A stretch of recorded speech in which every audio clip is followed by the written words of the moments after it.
ಮುಖದಲ್ಲಿ ತುಂಬ ಮೊಡವೆ ಇದ್ದು ಅಥವಾ ತುಂಬ ಮೊಡವೆ ಕಲೆಗಳಿದ್ದರೆ ಎಷ್ಟೇ ಕ್ರೀಮ್ಗಳನ್ನು ಹಚ್ಚಿದರೂ ಕೂಡ ಅದು ಕ್ಲೀನ್ ಆಗ್ತಾ ಇಲ್ಲ ಅಂತ ಹೇಳಿದರೆ ನಿಮಗೆ ನಾನು ಇವತ್ತೊಂದು ಮನೆಮದ್ದನ್ನು ಹೇಳ್ತಾ ಇದ್ದೇನೆ. ಈ ಮನೆಮದ್ದನ್ನು ನೀವು ಉಪಯೋಗಿಸೋದ್ರಿಂದ ನಿಮ್ಮ ಮೊಡವೆ ಅಥವಾ ಮೊಡವೆ ಕಲೆಗಳು ಹಾಗೆಯೇ ಚರ್ಮಕ್ಕೆ ಸಂಬಂಧಪಟ್ಟಂಥ ಬೇರೆ ಏನಾದರೂ ಸಮಸ್ಯೆಗಳಿದ್ದರೆ ಕಜ್ಜಿಗಳಿದ್ದರೆ ಅದೆಲ್ಲವನ್ನೂ ಇದರಿಂದ ನಿವಾರಿಸ್ಬೋದು. ವಿಡಿಯೋನ ಸಂಪೂರ್ಣವಾಗಿ ನೋಡಿ.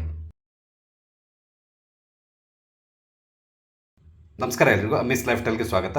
ಭಾಳಷ್ಟು ಜನರಿಗೆ ಏನಾಗ್ತದೆ ಅಂತ ಹೇಳಿದರೆ ಈ ಮೊಡವೆಗಳು ಆಗ್ತಾನೆ ಇರ್ತದೆ, ಆಗಾಗ ಆಗ್ತಾ ಇರ್ತದೆ. ಅದಕ್ಕೆ ಏನೇನೋ ಕ್ರೀಮ್ಗಳನ್ನು ಹಚ್ತಾರೆ, ಆದರೂ ಕೂಡ ಅದು ವಾಸಿ ಆಗೋಲ್ಲ. ಒಮ್ಮೆ ಗುಣ ಆಗ್ತದೆ ಮತ್ತು ಪುನಃ ಪ್ರಾರಂಭ ಆಗ್ತದೆ. ಈ ರೀತಿಯಾದಂಥ ಸಮಸ್ಯೆ ಎಲ್ಲರೂ ಅನುಭವಿಸಿರ್ತಾರೆ. ಅಥವಾ ಮೊಡವೆ ಕಲೆಗಳು ಕೂಡ ಹಾಗೆ ಉಳ್ಕೊಂಡ್ಬಿಡ್ತದೆ. ಇವತ್ತು ನಾನು ನಿಮಗೊಂದು ಸಿಂಪಲ್ ಆಗಿರುವಂತಹ ಮನೆಮದ್ದನ್ನು ಹೇಳ್ತಾ ಇದ್ದೇನೆ. ಇದನ್ನು ನೀವು ಉಪಯೋಗಿಸೋದ್ರಿಂದ ನಿಮ್ಮ ಮೊಡವೆ ಕಲೆ ಇದ್ದರೆ ಅದು ಮಾಯ ಆಗ್ತದೆ. ಈ ಮನೆಮದ್ದನ್ನು ನೀವು ಅಪ್ಲೈ ಮಾಡಿದರೆ ಮುಖದಲ್ಲಿ ಮೊಡವೆಗಳು ಕೂಡ ಆಗೋದಿಲ್ಲ. ಇದು ಕೇವಲ ಮೊಡವೆಗಳಿಗೆ ಮಾತ್ರ ಅಲ್ಲ, ಕೆಲವೊಮ್ಮೆ ಕಜ್ಜಿಗಳೆಲ್ಲ ಆಗ್ತದಲ್ಲ, ಈ ಗಜಕರ್ಣ ಇರ್ಬೋದು ಅಥವಾ ಬೇರೆ ಬೇರೆ ರೀತಿಯಾದಂಥ ಕಜ್ಜಿಗಳಾಗ್ತಾ ಇರ್ತದೆ. ಮಕ್ಕಳಿಗಂತೂ ಈ ರೀತಿಯಾದಂಥ ಸಮಸ್ಯೆ ಜಾಸ್ತಿ ಇರ್ತದೆ. ಅಂತಹ ಸಮಸ್ಯೆ ಇದ್ದರೆ ಈ ಮನೆಮದ್ದನ್ನು ಉಪಯೋಗಿಸಿದರೆ ಆ ರೀತಿಯಾದಂಥ ಕಜ್ಜಿ ಕೂಡ ಆಗೋದಿಲ್ಲ. ತುಂಬ ಉಪಯುಕ್ತವಾದಂತಹ ಮನೆಮದ್ದು. ವಿಡಿಯೋನ ಸಂಪೂರ್ಣವಾಗಿ ನೋಡಿ, ಇದನ್ನು ಟ್ರೈ ಮಾಡಿ. ಈ ಮನೆಮದ್ದು ಮಾಡ್ಕೊಳ್ಳಿಕ್ಕೆ ನಮ್ಗೆ ಬೇಕಾಗಿರುವಂಥ ಇಂಗ್ರೀಡಿಯೆಂಟ್ಸು ಲಿಂಬೆಹಣ್ಣು, ಅರಿಶಿನ ಮತ್ತು ಕಡಲೆ ಹಿಟ್ಟು. ನಿಮ್ಮ ಹತ್ರ ಗಂಧದ ಪುಡಿ ಇದ್ದರೆ ಅದನ್ನು ಉಪಯೋಗಿಸಿ ಕಡಲೆ ಹಿಟ್ಟು ಬದಲಿಗೆ. ಇಲ್ಲ ಅಂದರೆ ಕಡಲೆ ಹಿಟ್ಟನ್ನು ಉಪಯೋಗಿಸ್ಬೋದು. ಹೆಚ್ಚಿನವ್ರ ಹತ್ರ ಗಂಧದ ಪುಡಿ ಇರೋಲ್ಲ, ಅದಕ್ಕಾಗಿ ನಾನಿಲ್ಲಿ ಕಡಲೆ ಹಿಟ್ಟನ್ನು ಉಪಯೋಗಿಸಿ ತೋರಿಸ್ತಾ ಇದ್ದೇನೆ. ಈ ಮನೆಮದ್ದನ್ನು ಮಾಡ್ಕೊಳ್ಳೋದು ಹೇಗೆ ಅಂತ ನಾನು ನಿಮಗೆ ಹೇಳ್ತೇನೆ. ಒಂದು ಬೌಲಿಗೆ 1 ಚಮಚ ಅಥವಾ ಸ್ವಲ್ಪ ಕಮ್ಮಿ ಇದ್ದರೂ ಪರವಾಗಿಲ್ಲ, ನಿಮಗೆ ಎಷ್ಟು ಬೇಕಾಗುತ್ತೋ ಅದನ್ನು ಡಿಪೆಂಡ್ ಆಗಿರ್ತದೆ. ಈ ಅರಿಶಿನವನ್ನು ನಾವು ಹಾಕ್ಕೊಳ್ಬೇಕು. ನಂತರ ಕಡಲೆ ಹಿಟ್ಟು, ನಾವು ಅರಿಶಿನ ಎಷ್ಟು ತೊಗೊಂಡಿದ್ದೀವೋ ಅಷ್ಟೇ ಕಡಲೆ ಹಿಟ್ಟನ್ನು ಕೂಡ ನಾವು ಹಾಕ್ಕೊಳ್ಬೇಕು.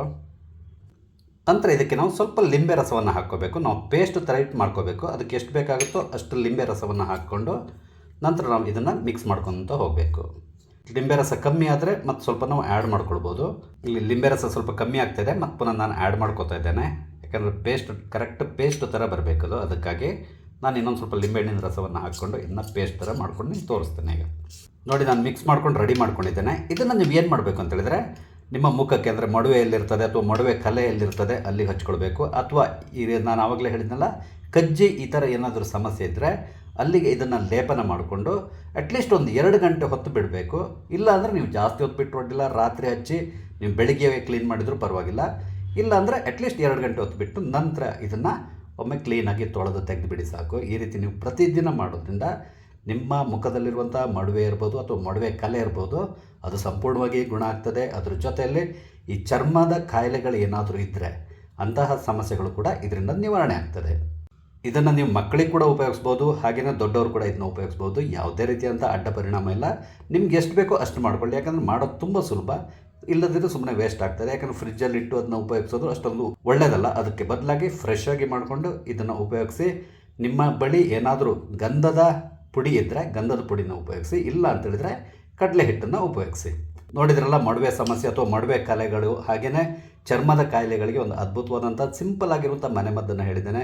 ನಿಮಗೆ ನನ್ನ ವಿಡಿಯೋ ಇಷ್ಟ ಆದರೆ ಲೈಕ್ ಮಾಡಿ, ಶೇರ್ ಮಾಡಿ. ಹಾಗೆ ಇಲ್ಲಿವರೆಗೆ ನೀವು ನನ್ನ ಚಾನಲ್ ಸಬ್ಸ್ಕ್ರೈಬ್ ಮಾಡಿಲ್ಲ ಅಂದರೆ ದಯವಿಟ್ಟು ಸಬ್ಸ್ಕ್ರೈಬ್ ಮಾಡಿ. ನಾನು ಹಾಕುವಂಥ ಎಲ್ಲ ವಿಡಿಯೋಗಳನ್ನು ನೋಡಿ ನನಗೆ ಸಪೋರ್ಟ್ ಮಾಡಿ. Thank you.